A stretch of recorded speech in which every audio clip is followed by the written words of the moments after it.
what's a quality that's really important to you in a man? I think it's a character. Okay. That's So then you the go like this character, but define character. What does that mean? it's just somebody that appears, well put together, looks like, they know what they're doing, just maybe not calm, but somebody that, just looks like there's just a look to somebody that you would assume with good character. Now I don't want to come from a physical appearance kind of situation because how there's this stereotype of, men with maybe like dreads and a lot of tattoos are in court, the way they look at them. So I think that for me, apart from like looking at somebody just physically to see if I'm attracted to you, I just need to see that you're so like put together in a way that you're not just like all over the place. Like when you see somebody that just, you exude like that confidence that, they just look like they have a good character. Okay. So here's the thing.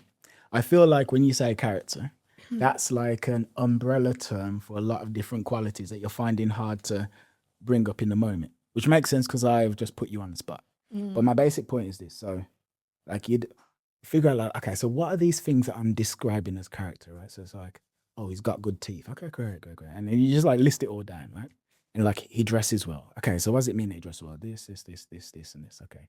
He's thoughtful. Anyway, you just list it all. And then you'd be like, all right, so where are men like that? Where am I likely to meet men like that, either online or offline? And then strategically put yourself in those places because you know who does this perfectly? Gold diggers. Because what I agree. Yeah, exactly.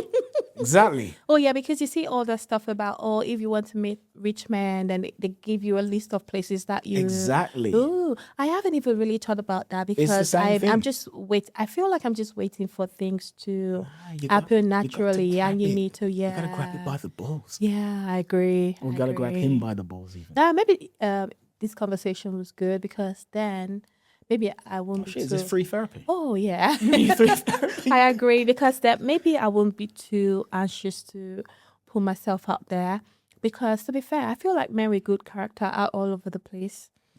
But like with all the constraints that we've just discussed, even if he had good character and he saw you on the road, he wouldn't want to be a creep by just, coming to be like, oh hi, I find it really attractive because I'm like, from where? But then I also think that we also need to sort of like let our defenses down. Maybe just a tiny, just a tiny, yeah, just a tiny little bit because there's I think that I've been out and you've seen men that you find yourself attracted to, but you don't know if they're in relationships or whatever, but you can just tell that there's that hesitation. But if I do find a man that I think that I like and I'm attracted to, and we're in the same space, I'm not scared to do the approaching because obviously I'm not going to, come on and be like, come on too strong to say, oh, it's just maybe an hello there to just sort of like, shake the waters and make him a bit more comfortable. Yeah, and make him feel a bit more comfortable to see that, oh, okay, I think this is somebody that I would potentially want to talk to. So sometimes I'm not saying that we should leave all the decision to men to decide if they want to approach us or not. We also have like as women, we also have like a part to play in making the chase a little bit, easier for them. I mean, the world is already hard enough for everyone. Yeah, that's true. Yeah, It's so not an easy life. yeah, and things have changed so much because before it was like if you needed to, the world change would also include the migration that I've spoken about because when I look at my circle of friends and I look back at the pool in Nigeria, you see that most of us have traveled to the West. The one that isn't in the UK is probably in Canada or in America. And everyone's complaining about the same thing because the pool has gotten smaller. Because back home, if you went to a club, minimum 3 men are going to walk up to you, and Nigerian men are so audacious. They do not care. They're going to walk up to you and be like, oh, hi. So is that back in the day or is that today? No, even, because I haven't been back home in like 4 years, I don't know what the scene is like.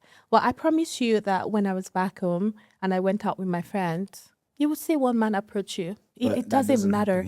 This is what I mean. Yeah, because and I think when you look at the population too, there's so much diversity, especially like here in Birmingham, and the ratio of black men to black women mean, and I feel like black men are also more exploratory in the sense that they don't mind being with women from other races.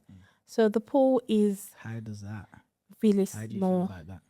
To be honest, I'm like, everyone should do whatever works for them. I don't feel any type of way. If you like somebody, by all means. I would only have a problem with that kind of situation if you are taking advantage of the other person. People who volunteer. A man who volunteers, you know what I mean by volunteering? Yeah, like Greenpeace or something, or some like animal shelter or feeding the homeless. I'm being very serious. I'm not joking at all. I think men who do things like that, probably. Or like some sort of personal development seminars. You know, like men who are working on themselves. And you go to a meetup once a week where, I don't know, you're speaking about business or something like this, or overcoming trauma or meditation, things like that. Yeah, thinking about situations like that is like talking about people going to church for like spiritual growth. People say look at the church like a hospital for people who are sick and are looking for healing. If there's no assurance that if you do go out to events like that and you meet somebody, it doesn't necessarily mean that he has good character. It could be character in development. I don't know if you understand what I'm trying to say, because it could also be in the process of, I've been a terrible person and I'm just looking to start again. Do you not think And character in development is still good character? that I mean in development. Because That's, like if he's actively trying to raise his character, I know to that. me that says he has good character. No. You see what I mean? Mm-mm, You disagree? I disagree. It's like saying that people in therapy are healed. That's just, you're in therapy for a reason, and it's Okay, so I guess it process. depends on how you define character then. 'Cause, Yeah. like when I think of character, I'm thinking of someone who wants to be the best version of himself. And that's Tries also to that's also treat people there well. because it's like being in therapy is like, okay, you understand and you've recognized that there is something fundamentally wrong that you need to correct. So you've gone to therapy. That would also be the same thing in being in character development class.